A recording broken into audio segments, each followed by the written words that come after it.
刚到货啊，直流转换器，电瓶车上用的，48到72伏输入，输出12伏40安。这边是接线说明，这是帮朋友买的，120多块钱，他是从电瓶车上取电，然后呢给那个夜视小推车上，然后供电的，因为上面有个灯箱。下面呢咱们测试一下，这边它这个供电，我用了一个中兴2400大功率的可调电源，我调到了60伏10安，给它供电啊。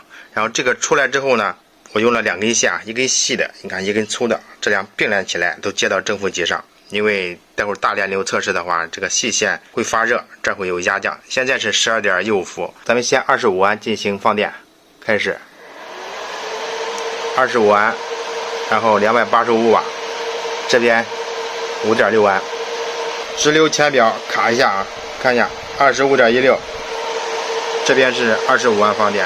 咱们继续加大电流，35安，好，35安放电，36，看什么时候它会保护啊？37、38、39安的时候，你看这儿已经停止输出了啊，它已经保护了。现在看38安，再开始38安放电，它是没问题的。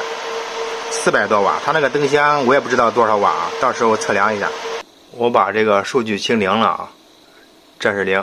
咱们以20安放电啊，让它放一会儿，放个10分钟，咱们看一下这个温度咋样。现在5分钟，咱们用热成像看一下啊。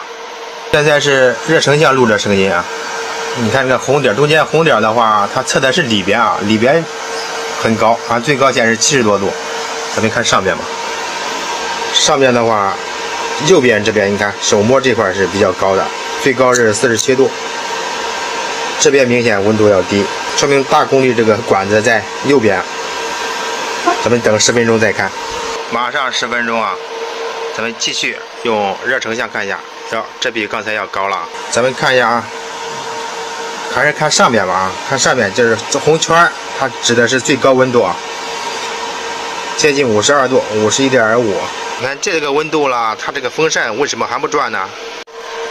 现在是11分钟，20安持续放电11分钟啊。